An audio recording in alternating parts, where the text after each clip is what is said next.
Welcome back to Meaningful Conversations Live with Beata.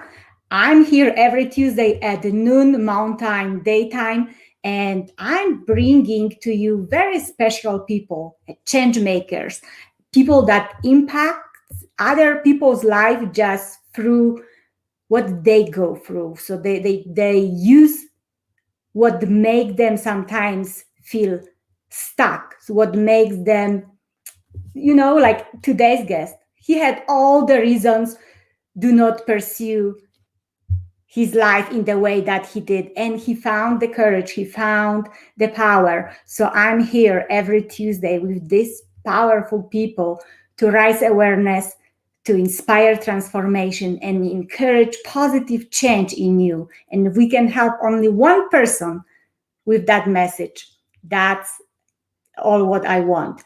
My name is Beata Seweryn-Reid. If you don't know me by now, please visit my website, Beata, Beata lifecoaching.com. But let me welcome my very special guest, and I hope we are becoming friends because I really love him dearly, Dr. John E. Gray. Welcome to the show, John. Hi, Beata. How are you? I'm doing great. And today is episode 111. 111. Yes, what a special I'm honored. number. Yes, I'm so happy you are here with me. Today's topic is Pursuing Your Purpose with Dr. John E. Gray.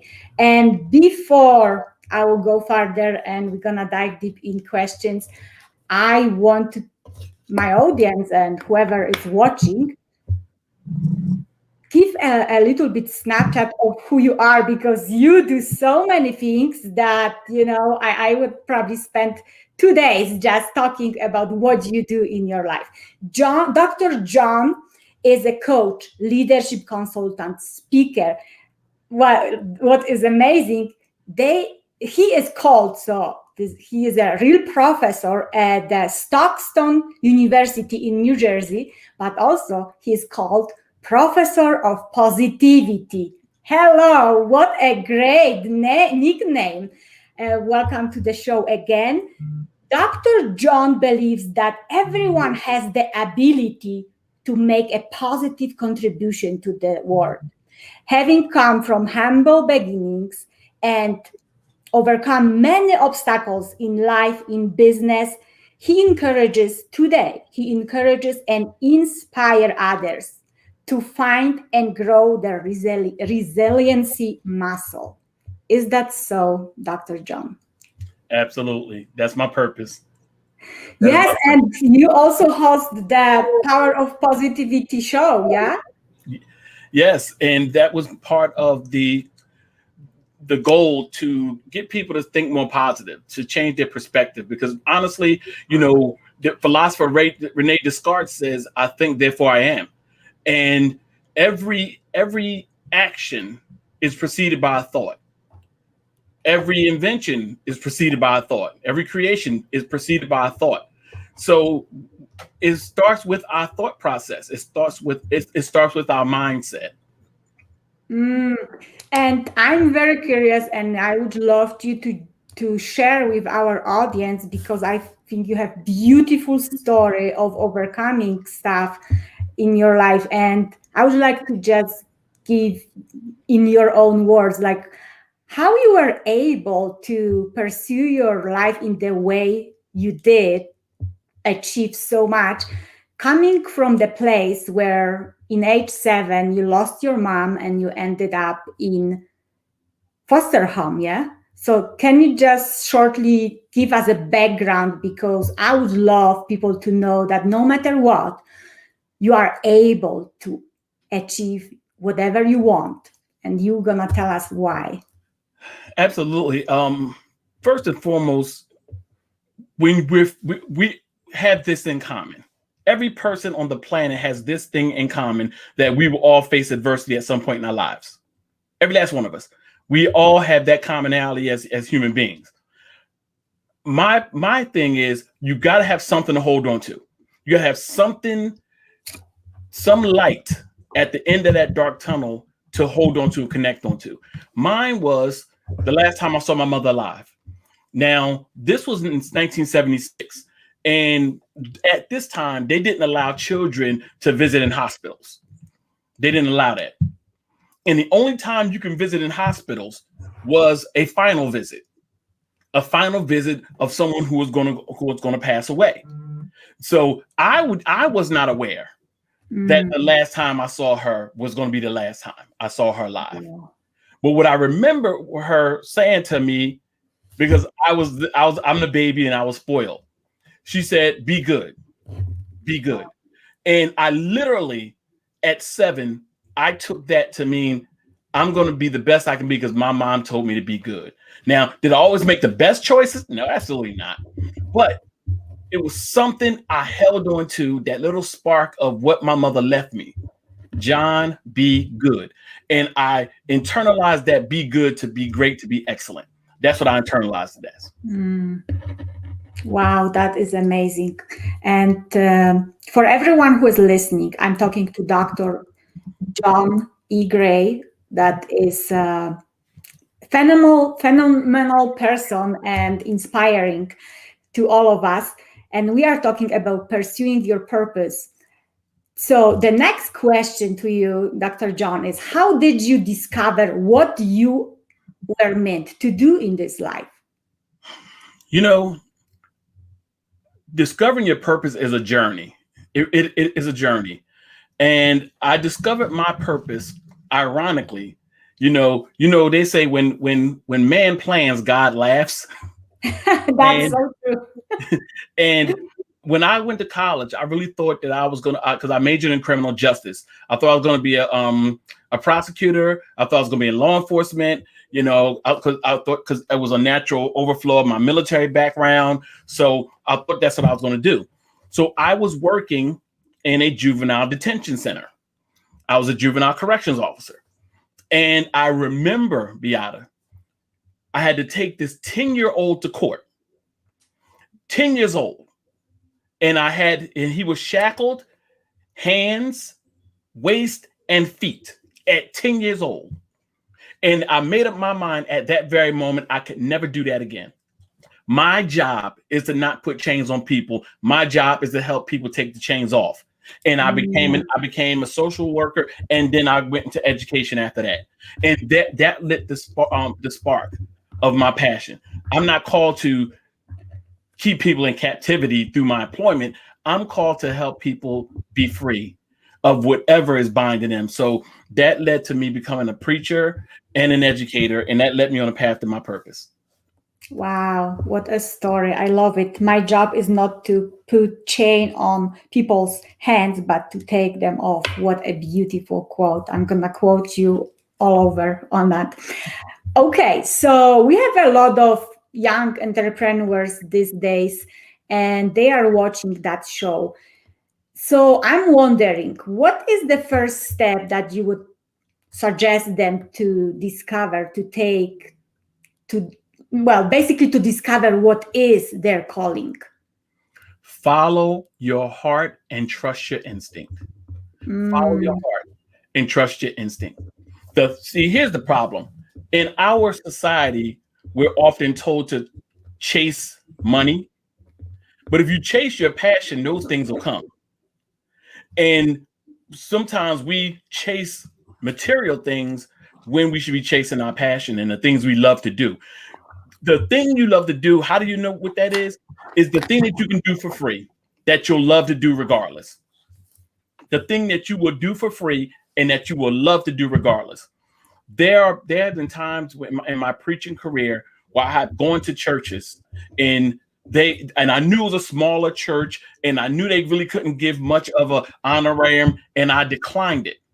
And as a matter of fact, I went in my checkbook. I said, I'm here to be a blessing to your church because I love to encourage, inspire, and empower people.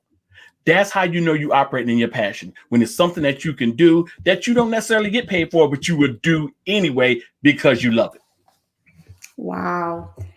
So for everyone who is listening to us, please let us know that you are in here. And we have a comment from Oh, I wish I should know how to pronounce your name, Shukpa.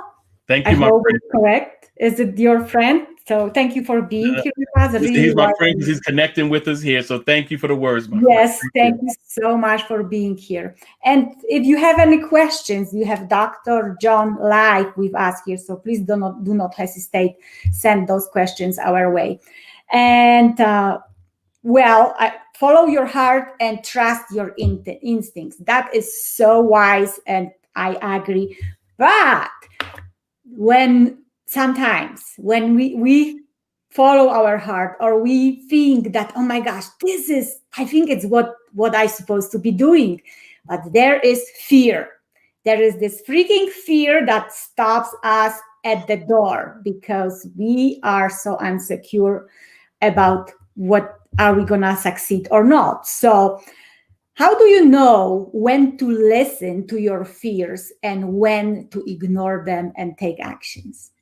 Here's the thing. And you, Beata, being a mindset coach, you can relate to this, and I'm sure you've told your clients this, that there will be fear. I think the problem is we don't talk about that in the way we should, because the fear will be there, and it's what you do with the fear that makes the difference. Fear will be there, and you can either make it your ally, or you can allow it to consume you and destroy you. When you take fear and make it your ally, what you're doing is you're marshaling all those internal things that's in you to make yourself better.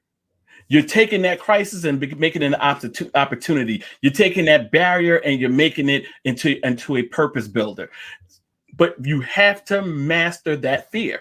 But it starts with the recognition of, I'm going to be scared sometimes. I'm scared sometimes. Somebody asked me one time, they said, Dr. Gray, do you get nervous when you speak? Every single time.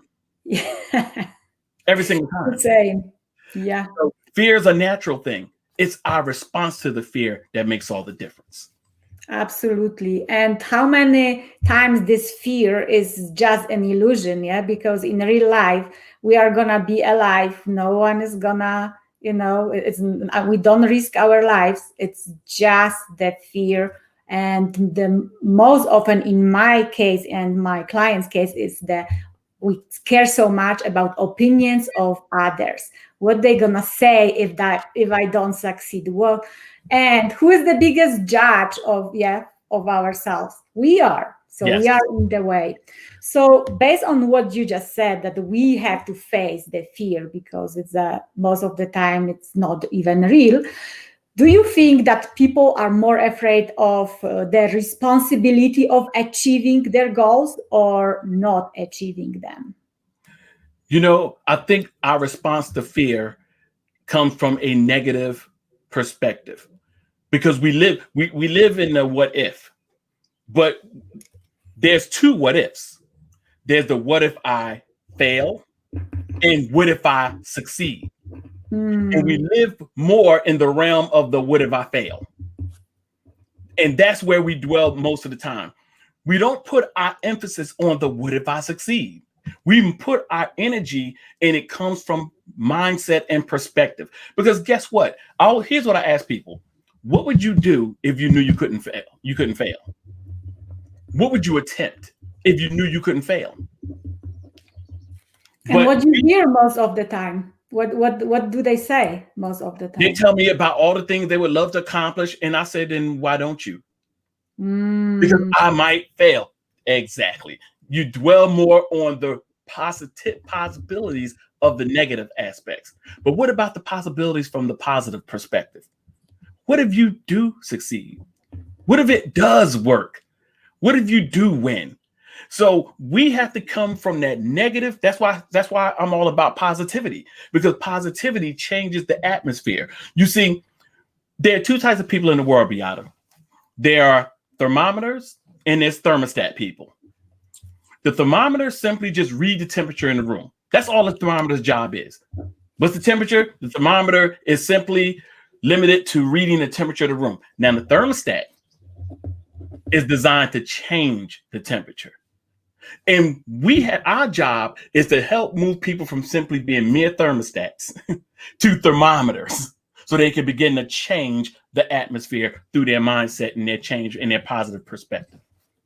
Wow, I love it. Wow, I love this metaphor of thermostat and thermometer. So, what is your daily practice that keeps you positive? I'm not sure, because it's hard for me to be 100% positive every day, but maybe what takes you back to that positivity path very quickly. Can I tell you something? And what is it? Did you show us your book or a daily planner? Oh, okay. You know, the professor positivity is not always positive all the time. Being positive takes work. Yes. And therein lies the secret. When you know what, when you knock on a door opportunity, you know what answers? Hard work. That's so true. Hard Especially work. for entrepreneurs, yeah. It takes work to keep a positive perspective, because the world will throw everything at you. The world will throw negativity. The world will throw challenges. The world will throw barriers and obstacles. It's our responsibility to choose how we respond. And I choose a positive perspective. And there are days, some more than others, where I have to really work on that harder. It's a choice. It's a choice. It's always a choice. I love that. It takes, what was it? It takes you to, what did you say? It takes to keep positive. Oh, it takes a hard work to keep positive. It's hard work. Yeah, absolutely. I cannot read my own writing. Oh my gosh. It is hard. Beata, is hard work. But hard work. It's worth it. The work is worth it. The work is worth it, definitely. Yep. And I start my day with gratitude. That's the first thing I do. I start my day with gratitude. I list 10 things I'm grateful for. It puts me in proper perspective. And that's how before I plan my day, I start with 10 things I'm grateful for. And it makes me more positive. It makes me feel blessed that I am allowed to do the things I do, to have the things I have. And I am okay. God, I'm okay. I am thankful for what I have.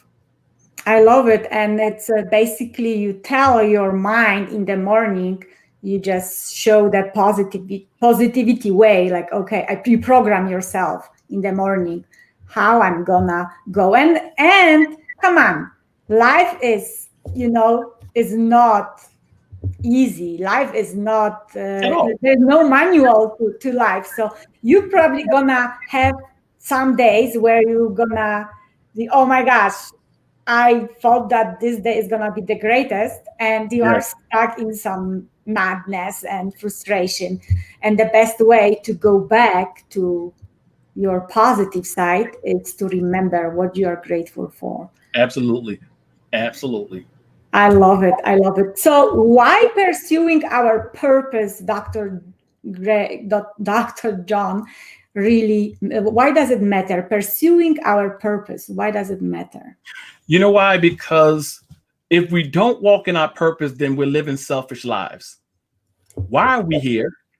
We are not here simply for ourselves. We are here to be a service. The gifts that God has given us, our job is to use those gifts to serve other people. When I speak to people, especially young people, my job is to leave them feeling empowered, because some of the kids I speak to, they come from similar backgrounds. But my job is to let them know that that's not the end of their story. That's not the end of their story. Hardships and your environment, that's not the end of your story. You can do more. You have more in you. You are stronger than you know. I don't ever want anybody to feel the way I felt.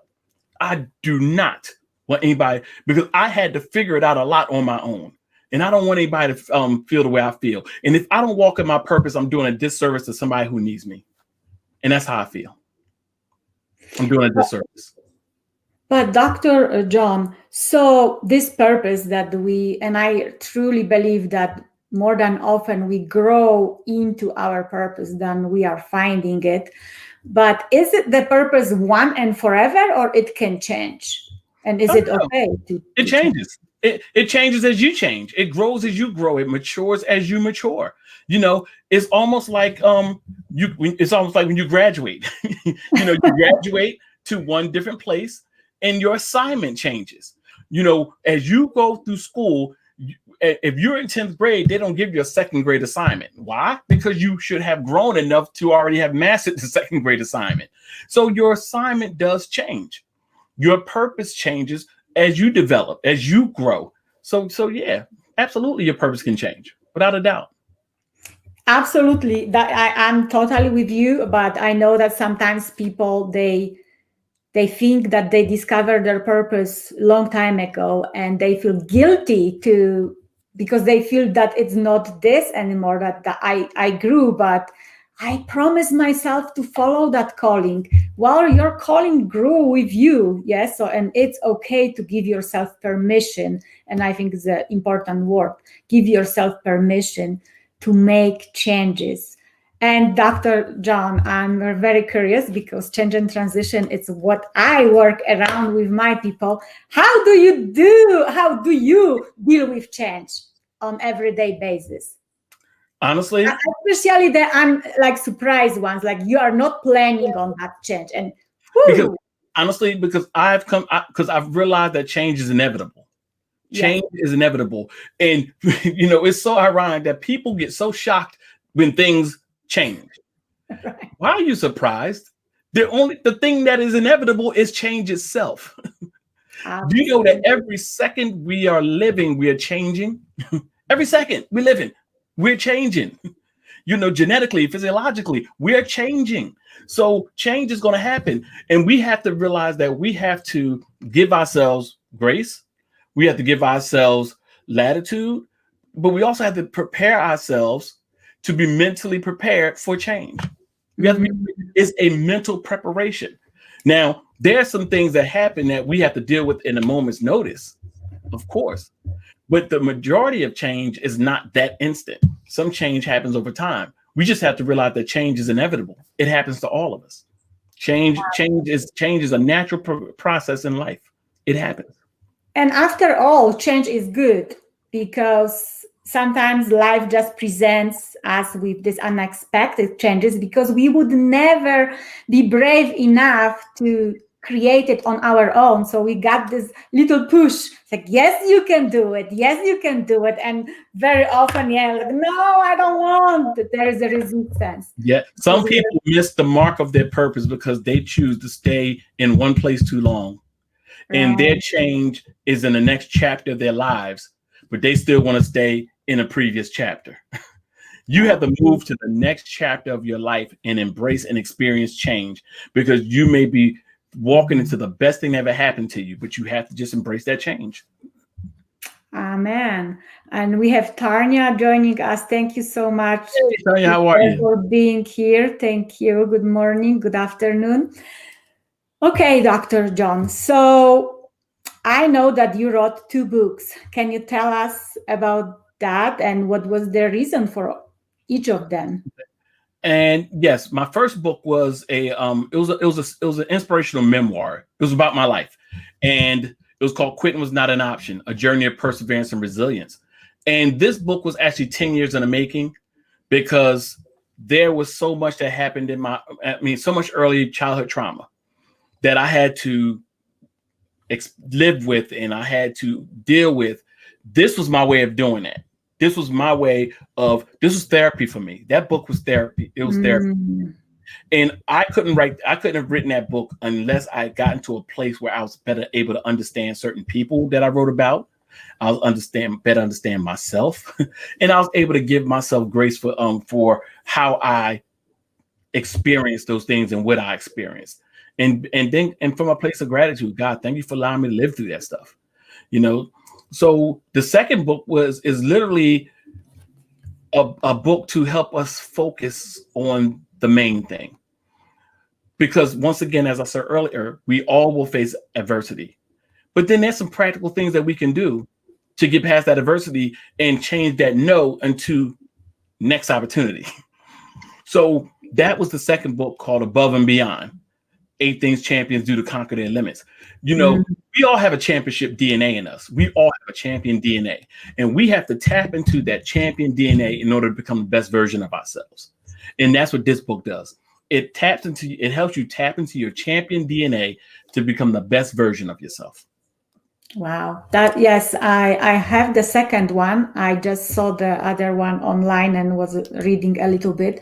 So everyone, and yes, where people can get it, Amazon is, yes, it's both. Yes. Of them. Yeah. You can get it on Amazon, and you can also get it from on my website as well.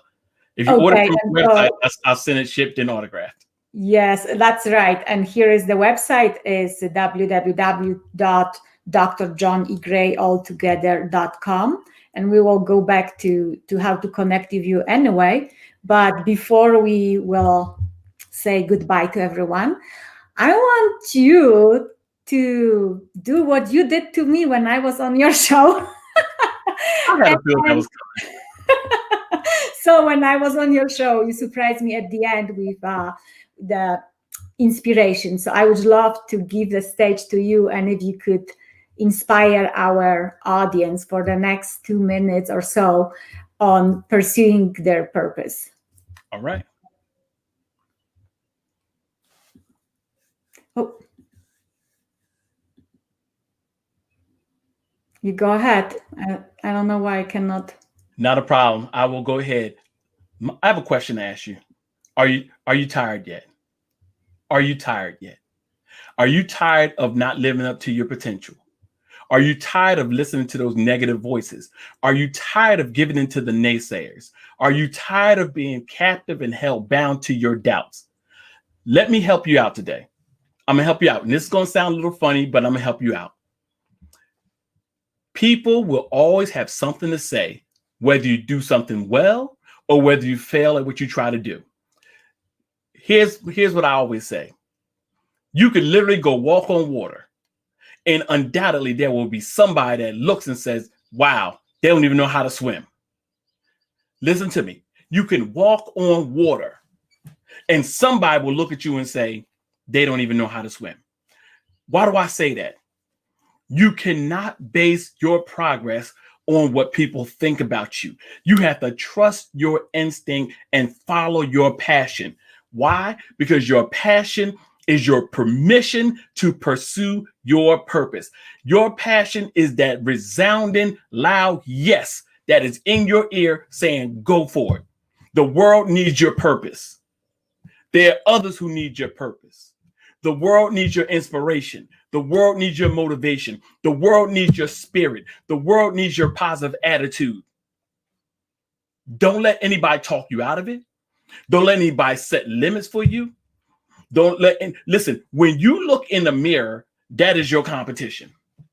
When you look in the mirror, that is your competition. And that is the only person you got to answer to in regard to setting limits on yourself. You have to believe in yourself in an unwavering capacity. Believe you can do it. Believe you can achieve it. Believe you can excel. Believe you can accomplish what you set out to do. Believe in yourself. Once you believe in yourself, everything else will follow. Follow your purpose with everything that you have. Follow your purpose with every fiber of your being. Follow your purpose. No matter what comes, no matter who comes or who stays, follow your purpose, because the world needs more people like you.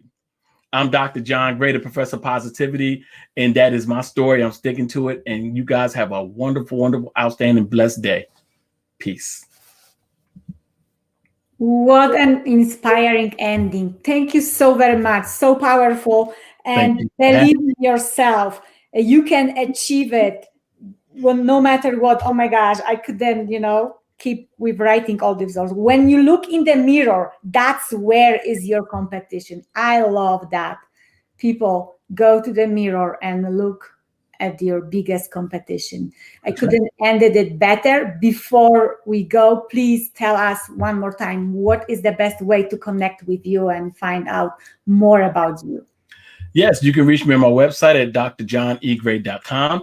You can follow me on Facebook, John E. Gray, Instagram at Professor of Positivity. You can on Twitter, Doctor of Positivity. You see the positivity motif coming up. It's all about positivity, people. It's all about positivity. It's all about positivity. And today I had the pleasure to speak to Dr. John E. Gray, the professor of positivity, about pursuing your purpose. And please, please, please connect with him, reach out and see how he can help you to get more positive or with anything. He's a really amazing person, and check his books. Just connect. It's the most important. Oh, Tanya is saying, follow your purpose. That is so true. Do yourself a favor, do the world a favor, and follow your purpose. Amen. Couldn't end it better. Thank you so much, Dr. John, for being here with me today. For having me. Thank you, and I look forward to the next time. Take care. Bye-bye. For everyone who is going to listen to us on the replay, please leave a comment. What was the best advice or what inspired you to continue to listening to Dr. John, because he's really amazing. And what quote, what metaphor speaks to you. And remember, go to the mirror and check who is your biggest, look in the eyes of your biggest competitor and say, I'm on your side. We can do it. I believe in you. No matter what, we will achieve our dreams. And it's what this show is about. Please remember to follow me on either Instagram or Facebook. Connect with me. My website is Beata, Beata, lifecoaching.com, or you can find me on Instagram. Well, you just Google and you will see it. Please leave a comment, share with me who else would you like me to bring to the show, what kind of topics inspire you, and tell me about who you are and what is maybe heavy on your heart these days, because positivity is the way, but I know that there are days when it's very hard to find it. And on these days, you should not be alone, because you are not alone. We are all together in it, and I'm here for you. Thank you so much, Dr. John Beata. Thank you so much for having me on. Thank you so much, Dr. John. I really hope to have you again soon. And to my audience, again, connect, share with your friends and family, because you never know who might need to hear that message today. Life is tough, but we are tough as well. Thank you. Have a wonderful day. Bye-bye.